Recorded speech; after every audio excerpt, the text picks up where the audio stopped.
अस्सलाम वालेकुम students, how are you? I hope that all of you are fine. आज के इस लेक्चर के अंदर हम देखेंगे कि इस्लाम का माशरती निज़ाम और इस्लाम की तहज़ीब व सकाफ़त क्या है। As you know that it is an important topic of Islamic studies, तो इस पे हमें ज़रूर जो है वो मटीरियल देखना चाहिए और इसको स्टडी करना चाहिए। तो मैंने कुछ नोट्स बनाए थे, तो आई थॉट कि मुझे आप लोगों के साथ भी ये नोट्स और ये मटीरियल ज़रूर शेयर करना चाहिए। तो सबसे पहले तो एक ऐसा सब्जेक्ट जिसमें हम सोसाइटी को और उसके सिस्टम को स्टडी करते हैं, दैट इज़ कॉल्ड सोशियोलॉजी। तो सोशियोलॉजी जो है सेपरेटली एक सब्जेक्ट है और इसके अंदर हम सोसाइटी के जो एक सिस्टम होता है उसको हम स्टडी करते हैं। तो what is society according to sociology? It is the sum or aggregate of people message living an environment together within an ordered and organized community. एक ऑर्डर्ड और ऑर्गेनाइज्ड कम्युनिटी के अंदर a group of people that are living in under one environment, they are called, it is called society.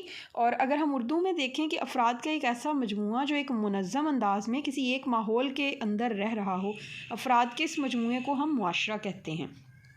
उससे पहले सबसे पहले हम बताएंगे कि किस तरह से अफराद जो हैं उनके लिए सोसाइटी किस तरह इम्पोर्टेंट है और वो उनको अपने सर्वाइवल के लिए सोसाइटी पे डिपेंड करना पड़ता है। और एक पर्सन जो है वो अकेला सर्वाइव नहीं कर सकता, बल्कि उसे दूसरे लोगों के साथ मिल के रहना पड़ता है, उनके साथ अपने रिलेशंस रखने पड़ते हैं, उनको उनसे मदद लेनी पड़ती है और उनकी मदद करनी भी पड़ती है। किसी भी बुनियाद पर एक इंसान दूसरे से बरतर नहीं, सिवाय इसके कि वो मुत्तकी हो और परहेज़गार हो। और तकवा ही वो सिफ़त है जो इंसान को, एक फ़र्द को दूसरे पर बरतरी देता है। और जब हम फ़र्द की बात करते हैं तो इसमें औरत और मर्द दोनों शामिल हैं और उनके बराबर के बुनियादी इंसानी हकूक़ हैं, उनकी दोनों की ज़िम्मेदारियां हैं और उन दोनों के हकूक़ भी हैं। सबसे पहले जब हम मुआशरे की बात करते हैं तो इस्लाम में ख़ानदान की तश्कील है। ख़ानदान कैसे बनता है? निकाह का कानून है, अल्लाह ताला ने निकाह का कानून बनाया है कि जैसे वेस्ट में होता है कि अनरजिस्टर्ड मैरिजेस होती हैं जिसमें जब दिल करे वो एक दूसरे के साथ रहते हैं और जब दिल करे छोड़ देते हैं, वो वाला सिस्टम इस्लाम में नहीं है। इस्लाम जो है एक प्रॉपर वेडलॉक पे बिलीव करता है, निकाह किया जाता है। कुरान पाक में सूरतुल निसा में है, निकाह करो ख़वातीन से जहाँ तुम चाहो। इसमें अल्लाह ताला ने कोई पाबंदी नहीं रखी सिवाय कुछ चीज़ों के जो अल्लाह ताला ने मेंशन की हुई हैं कुरान पाक में। अल्लाह ताला फरमाते हैं सूरतुल निसा में, उन ख़वातीन से निकाह कभी मत करो जिनसे तुम्हारे बाप कभी निकाह कर चुके हों। ये अब इस्लाम ने बताया है कि निकाह करोगे तो फैमिली सिस्टम बनेगा, लेकिन निकाह किससे करना है? जहाँ तुम चाहो निकाह करो, लेकिन किन से निकाह नहीं करना? उनसे कभी निकाह मत करो जिनसे तुम्हारे बाप कभी निकाह कर चुके हों। उसके बाद अल्लाह ताला फरमाता है, अल्लाह ने ये तुम पर हराम किया है कि तुम अपनी माओं, अपनी बेटियों और अपनी बहनों से निकाह करो। यानी इन लोगों से निकाह जायज़ नहीं है। जो इंसान के महरम रिश्ते हैं, जैसे उसकी माँ है, बहन है, बेटी है, उससे निकाह जायज़ नहीं है, या उनसे निकाह जायज़ नहीं है जिनसे कभी उनके बाप निकाह कर चुके हों। माज़ी में कुछ सिविलाइजेशंस ऐसी थीं कि जब एक बाप की वफ़ात हो जाती थी तो उसका बेटा जो था वो अपनी माँ से निकाह कर लेता था। ख़ासकर मिस्र में ये रिवाज आम था। और कुरान पाक इसके अलावा क्या कहता है कि चाहो तो 2, 3, 4 से भी निकाह कर सकते हो, लेकिन अगर तुम उनमें इंसाफ रख सको। यानी अल्लाह ताला ने शर्त रखी है कि अगर तुम उनके साथ इंसाफ कर सकते हो, अगर इंसाफ ना कर सको तो फिर एक तक ही महदूद रहो। अल्लाह ताला ने मना नहीं किया एक से ज़्यादा शादियां करने से, सिर्फ यही शर्त रखी है कि अगर तुम इंसाफ कर सकते हो तो कर लो, और अगर तुम इंसाफ कायम ना रख सको तो फिर एक तक ही महदूद रहो। निकाह के बग़ैर ख़ानदान की तश्कील का कोई कंसेप्ट इस्लाम के अंदर नहीं है। और निकाह मसाजिद के अंदर करो। सबसे बेहतरीन निकाह वो है जो मसाजिद के अंदर या मस्जिद के अंदर होता है। मस्जिद क्योंकि एक पाक जगह है जहाँ पे अल्लाह का ज़िक्र किया जाता है, तो वहाँ पे निकाह जो है ये बहुत एक अच्छा अमल है। تو اس کے علاوہ سورۃ النساء میں اسلام نے بیویوں کے بارے میں بہت سے ان کے حقوق کے بارے میں بہت چیزیں جو ہیں وہ مینشن کی ہیں۔ اللہ تعالیٰ نے فرمایا ہے کہ اپنی بیویوں کو حق مہر ادا کرو، یعنی اللہ تعالیٰ نے جب معاشرے کی بات کی ہے، معاشرے کی تشکیل کے لیے نکاح کی بات کی ہے، تو پھر بیویوں کے حقوق کے بارے میں بہت زیادہ بات کی ہے کہ ان کو حق مہر ادا کرو۔ اور حق مہر جو ہے اگر کسی وجہ سے لیٹ ہو گیا تو یہ معاف نہیں ہوگا بلکہ ادا کرنا پڑے گا، اور اس کا کوئی مقرر قیمت نہیں ہے۔ مطلب ہم کہتے ہیں کہ زیادہ تر 5,000 روپیہ حق مہر ادا کیا جاتا ہے یا اتنا، یہ انسان وہ بندہ وہ شخص جو نکاح کر رہا ہے اس کی مالی حیثیت کے مطابق، وہ جتنی اس کی حیثیت ہے وہ اس کے مطابق حق مہر جو ہے وہ ادا کر سکتا ہے۔ ایک بہت زیادہ امیر شخص اگر 5,000 ادا کرے گا تو یہ مناسب نہیں ہے، اور اگر کسی غریب شخص سے بہت زیادہ حق مہر کی جو ہے وہ ڈیمانڈ کی جائے تو یہ ایک بالکل ہی ناجائز بات ہے۔ تو حدیث میں ہے، تم میں سے بہترین وہ ہے جو اپنی بیویوں سے اچھا سلوک کرنے والے ہیں۔ یعنی اللہ تعالیٰ نے بہتری کا جو معیار ہے وہی کیا رکھا ہے کہ اپنی فیملی سے، اپنی بیویوں سے اچھا سلوک کرو۔ تو یہ ہے اسلام جس نے عورت کو، بیوی کو بہت زیادہ مقام دیا ہے۔ اس کے علاوہ رسول پاک صلی اللہ علیہ وسلم نے فرمایا، تم میں سے سب سے زیادہ اپنی بیویوں سے اچھا سلوک کرنے والا میں خود ہوں۔ یعنی رسول پاک صلی اللہ علیہ وسلم نے ایک ایگزامپل جو ہے وہ سیٹ کر کے دکھائی ہے کہ میں سب سے زیادہ اپنی بیویوں سے اچھا سلوک کرنے والا ہوں۔ سورۃ النساء میں ہے کہ بیویوں سے اچھا سلوک کرو، اور اس کے بعد اللہ تعالیٰ کا ارشاد ہے کہ مرد عورتوں کے محافظ ہیں۔ اب محافظ جو ہیں وہ حفاظت کرنے والے ہوتے ہیں۔ اکثر یہ کہا جاتا ہے کہ اللہ تعالیٰ نے جو مرد ہے اس کو حاکم بنایا ہے، تو حاکم اس سینس میں نہیں بنایا کہ وہ ان کے اوپر ظلم کریں، بلکہ ان کو محفوظ کرنے والے، ان کی حفاظت کرنے والے، اور ان کو جو ہے وہ پرووائڈ کرنے والے اللہ تعالیٰ نے بنایا ہے مرد کو۔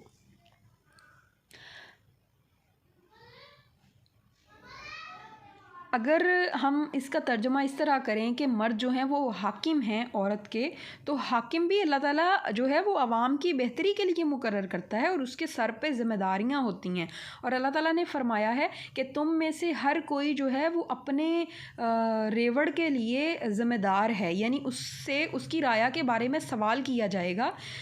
تم سب جو ہو وہ کیا ہو، وہ رکھوالے ہو اپنے ریوڑ کے یا اپنی رایا کے، اور تم لوگوں سے سوال کیا جائے گا۔ اس کے بعد ہے اولاد کے حقوق۔ ظاہر ہے جب فیملی سسٹم بنتا ہے، نکاح ہے، تو اس کے بعد اولاد آتی ہے، تو اس کے لیے بھی اللہ تعالیٰ نے بہت سے حقوق رکھے ہیں، جیسے کہ ان کی اچھی پرورش کرنا، ان کو اچھی تعلیم دینا، اور اللہ تعالیٰ نے ان کو رزق فراہم کرنے کا جو ہے وہ ذمہ داری لی ہے۔ تو اللہ تعالیٰ نے یہ بھی حکم دیا ہے، اسلام یہ حکم دیتا ہے کہ اپنے بچوں کو اس ڈر سے قتل نہ کرو کہ ان کے کھانے پینے کا انتظام نہیں ہے، یا رزق کی تنگی کی وجہ سے ان کو قتل نہ کرو۔ اللہ تعالیٰ نے ان کا ذمہ اپنے سر لیا، اور اللہ ان کو اگر زندگی دی ہے تو وہ ان کو رزق بھی فراہم کرے گا۔ اور اسلام نے یہاں تک بچے کا خیال رکھا ہے کہ اس کے کانوں میں اذان دی جائے، یعنی اس کو اسلام سے انٹروڈیوس کروایا جاتا ہے، اس کے کان میں جو پہلی آواز جاتی ہے باقاعدہ طور پہ وہ اذان کی آواز جاتی ہے، جس سے اس کا ایک حق ادا کیا جاتا ہے کہ وہ ایک مسلمان بچہ ہے۔ اور اس کے بعد اللہ تعالیٰ نے، یا اسلام ہم کہہ سکتے ہیں کہ اسلام نے یہ حکم دیا ہے کہ بچے کو ایک اچھا نام دیا جائے، اور 7 دن کے اندر اسلام یہ کہتا ہے کہ بچے کو نام دینا چاہیے، اور ایک اچھا نام دینا چاہیے، اچھے معنی والا، اور اچھی شخصیات کے نام پر بچے کو نام دینے چاہیے۔ حضرت علی نے اپنے بیٹے کا نام محرب رکھا جس کا مطلب جنگجو تھا، تو رسول اکرم صلی اللہ علیہ وسلم نے اسے بدل کر حسن رکھا جس کا مطلب خوبصورت ہے، شکل اور اخلاق دونوں کے لحاظ سے۔ 7ویں دن بچے کا عقیقہ کرنے کا بھی اسلام میں ایک پسندیدہ عمل ہے، لیکن یہ فرض نہیں ہے۔ فرض اس لیے نہیں ہے کہ اگر ایک انسان کے پاس یہ گنجائش نہیں ہے تو یہ لازم نہیں ہے، لیکن یہ ایک بہت اچھا عمل ہے۔ اور اسلام میں بیٹے یا بیٹی میں کوئی فرق نہیں، بلکہ اسلام بیٹی کو بھی ویسے ہی حقوق دیتا ہے جیسے کہ بیٹے کو۔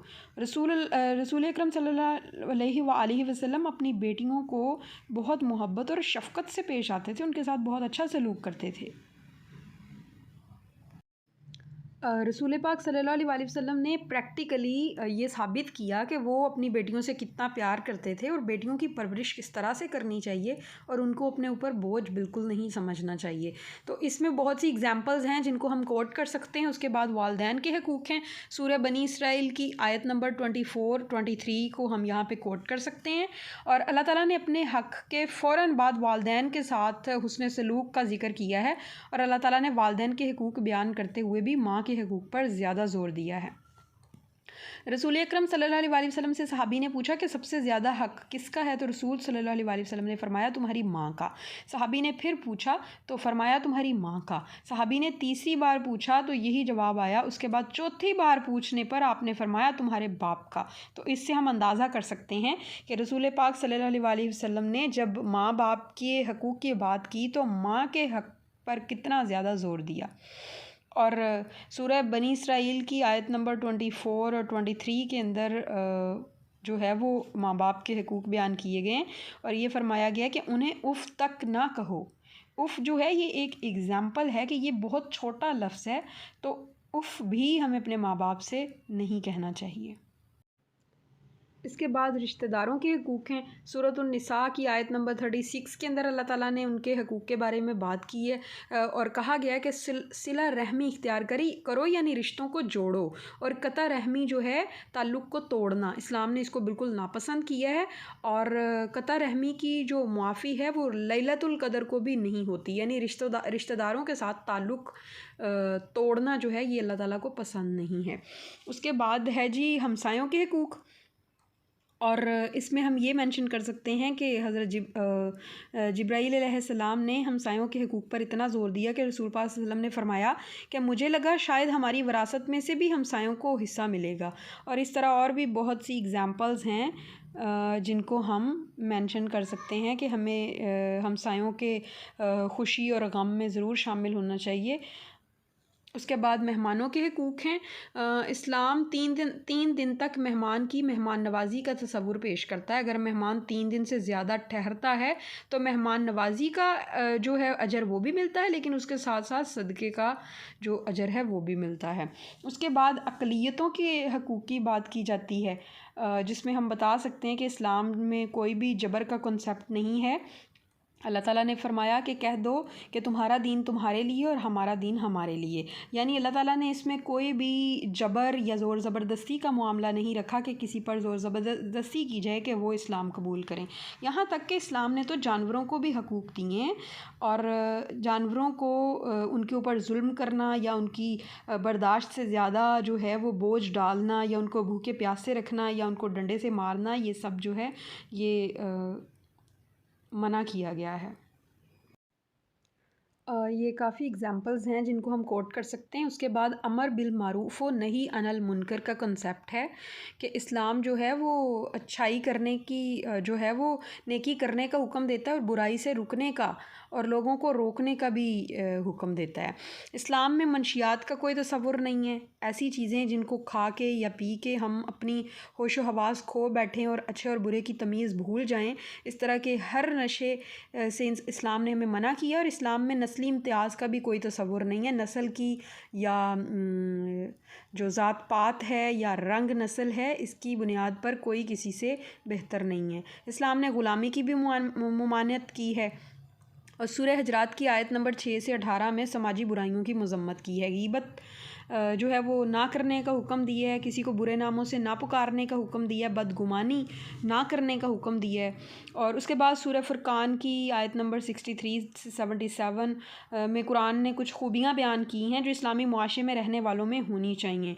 उसके बाद सूरह बकरा की आयत नंबर 187 में है कि रोज़े की रातों में अपनी बीवियों से मिलना तुम्हारे लिए हलाल है। और सूरह रोम की आयत नंबर 31 है कि नमाज कायम करो और मुशरिकों में से ना हो जाओ, यानी नमाज का जो एक ऐसा अमल है जो काफिर और मुसलमान के दरमियान फ़र्क करती है। सूरह रोम की आयत नंबर 21, सूरह निसा की 77, सूरह निसा की 11, सूरह बनी इसराइल की 70, सूरह आल इमरान की 110। ये सारी आयात जो हैं वो इन अमर बिल मारूफ़ व नही अनिल मुनकर को जो है वो बयान करती हैं। तो ये सारी चीज़ें जो हैं वो हम मेंशन कर सकते हैं कि किस तरह इस्लामी मुआशरा जो है वो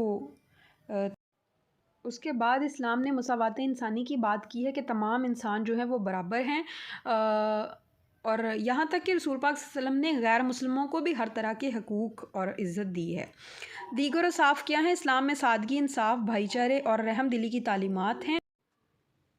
اس کے بعد ہم دیکھتے ہیں کہ مغربی مفکرین جو ہیں وہ کس طرح سے تقسیم کرتے ہیں مسلمز کو۔ وہ کہتے ہیں کہ سیکولرسٹ مسلمز ہیں، کچھ ماڈرنسٹ ہیں، جو ٹریڈیشنلسٹ ہیں، اور فنڈامنٹلسٹ ہیں۔ جو اوپر والے تین ہیں ان سے مغرب کو کوئی خطرہ نہیں ہے، لیکن فنڈامنٹلسٹ جو ہیں وہ کہتے ہیں کہ Islam is a complete code of life and we should implement it on our all lives, کیونکہ یہ پوری ایک لائف جو ہے اس کو کور کرتا ہے، تمام جو اسپیکٹس ہیں لائف کے ان کو کور کرتا ہے اسلام۔ ایک رول آف جو ہے سیٹ آف رولز ہمیں دیتا ہے کہ ان کو فالو کریں، تو اس لیے یہ اصل ڈینجر ہے مغرب کے لیے، کیونکہ یہ پوری لائف کے اوپر اسلام کی ان کی لائف کے اوپر اسلام کی پوری چھاپ نظر آتی ہے۔ اس کے بعد پروفیسر ہنگٹن جو ہیں وہ the clash of civilization and remaking of new world, یہ ان کی 2 بکس ہیں۔ یہ کوسچن بھی آ سکتا ہے دا کلیش آف سویلائزیشن کس نے لکھی ہے؟ تو 2 تہذیبوں سے خطرہ ہے، وہ کہتے ہیں کہ کیونکہ ان کی اپنی شناخت ہے، ایک تو اسلامک جو ہے وہ سویلائزیشن ہے اور دوسری کنفیوشیس ہے، اور یہ دونوں جو ہیں یہ مطلب ڈیوائن ریلیجنز ہیں۔ اب کس طرح سے جو ہے وہ اسلام یا مسلمز جو ہیں وہ ان کا ایک الگ کلچر بنتا ہے۔ اسلام بتاتا ہے کہ وہ لباس جو ہمارے بیڈ روم میں تو استعمال ہو سکتا ہے، آج وہ لباس جو ہے وہ باہر استعمال ہو رہا ہے، یعنی لڑکیاں کس طرح کا لباس پہنتی ہیں، تو ایسی چیزیں ہمیں ڈیفرنٹ کرتی تھیں، لیکن اب ہم نے ان کو چھوڑ دی ہے۔ یہ اسلام کا کلچر ہے کہ اس نے جب ان کا ایک بیبی ہوتا ہے تو وہ اس کے کان میں اذان دیتے ہیں، ٹھیک ہے، وہ اس کا ایک اسلامی نام رکھتے ہیں، اور پھر وہ کیا کرتے ہیں، اس کا عقیقہ کرتے ہیں۔ پھر لڑکیاں جو ہیں وہ حجاب کے اندر یا مغربی کلچر جو ہے وہ اس طرح سے مسلمانوں کے اندر یا اسلامی معاشرے کے اندر سرایت کر چکا ہے کہ اب وہ مکہ اور مدینہ کے اندر بھی داخل ہو چکا ہے، اور یہ ہمارے لیے ایک بہت بڑا تھریٹ ہے کہ ہم اپنی جو اسلامی ثقافت ہے، جو ہماری ایک پہچان ہے، اس کو ہم ختم کرتے جا رہے ہیں۔ کلچر کے لیے جو ہم جن سوراز کو یا سوراز کے اندر جو آیات ہیں جن کو ہم مینشن کر سکتے ہیں، سورہ فرقان کی 43، سورہ نساء کی 69، سورہ انعام کی 121 اور سورہ مائدہ کی 8 جو ورڈز ہے ان کو ہم مینشن کر سکتے ہیں۔ پھر قرآن پاک میں ہے کہ بھلا تم نے ان لوگوں کو نہیں دیکھا جنہیں حکم دیا گیا کہ اپنے ہاتھ روک لو اور نماز پڑھتے رہو اور زکوٰۃ دیتے رہو، پھر جب ان پر جہاد فرض کر دیا گیا تو بعض لوگ ان میں سے لوگوں سے یوں ڈرنے لگے جیسے خدا سے ڈرتے ہیں، بلکہ اس سے بھی زیادہ، اور بڑبڑانے لگے کہ اے خدا تو نے ہم پر جہاد کیوں فرض کر دیا، تھوڑی دیر ہمیں اور کیوں مہلت نہ دی۔ اے پیغمبر ان سے کہہ دو کہ دنیا کا فائدہ بہت تھوڑا ہے اور بہت اچھی تو پرہیزگار کے لیے آخرت ہے، اور تم پر دھاگے برابر بھی ظلم نہیں کیا جائے گا۔ سورہ نساء میں یہ اللہ تعالیٰ نے ارشاد فرمایا ہے، تاکہ مسلمانوں کے جو حوصلے ہیں وہ پست نہ ہوں کہ جہاد کے اندر جو ہے وہ ان کی زندگیوں کو نقصان پہنچے گا، بلکہ اللہ تعالیٰ نے فرمایا ہے کہ دنیا کا فائدہ بہت تھوڑا ہے اور آخرت میں تمہیں بہت زیادہ اجر ملے گا، اور تم پر ذرا برابر بھی ظلم نہیں کیا جائے گا۔ اور اسی کی نشانیوں میں سے ہے کہ اس نے تمہارے لیے تمہاری ہی جنس کی عورتیں پیدا کیں تاکہ ان کی طرف مائل ہو کر آرام حاصل کرو، اور تم میں محبت اور مہربانی پیدا کر دی۔ جو لوگ غور کرتے ہیں ان کے لیے ان باتوں میں بہت سی نشانیاں ہیں۔ یہ کچھ چیزیں ہیں جو آپ مینشن کر سکتے ہیں۔